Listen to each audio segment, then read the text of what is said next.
আবারও বেলডাঙ্গার এক পরিযায়ী ফেরিওয়ালাকে বিহারে মারধরের ঘটনায় জাতীয় সড়ক ও রেল অবরোধ। স্থানীয় বেলডাঙ্গা বড়ুয়া মোড়ে রাস্তা অবরোধ শুরু হলো।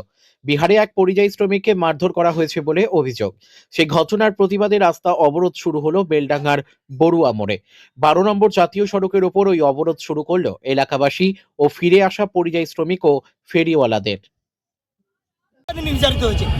আমি বিহারে আজ 10 থেকে 11 বছর ধরে সেখানে ফেরি কাজ করি। সেখানে আমাদের 40 থেকে 50 জন ফেরিওয়ালা আছে। আমরা একটা ডেরাতে আছি ছাপড়া ডিস্ট্রিক্টে আমনোর থানায়। সেখানে 10 থেকে 11 বছর ধরে আমরা ফেরি করি। সেখানে এখন যে এই সমালোচনা চলছে, এখন সেই সমালোচনার উদ্দেশ্যে আমরা সব কিছু আইডি প্রুফ সব কিছু পকেটে বেরিয়ে ঝোলা দেবেন নিয়ে ঘুরে বেড়াই।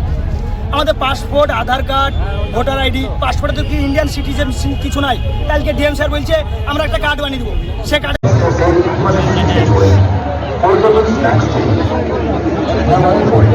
দাদা একটু চেক করুন না, একটু ছবি নিন।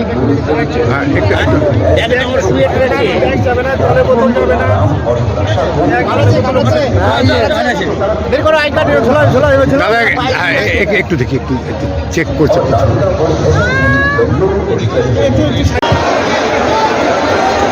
এখন আপনাদের সামনে বক্তব্য রাখবেন আমাদের লড়াকু নেতা পুলিশের কুচবিহার থেকে রাত্রি পর্যন্ত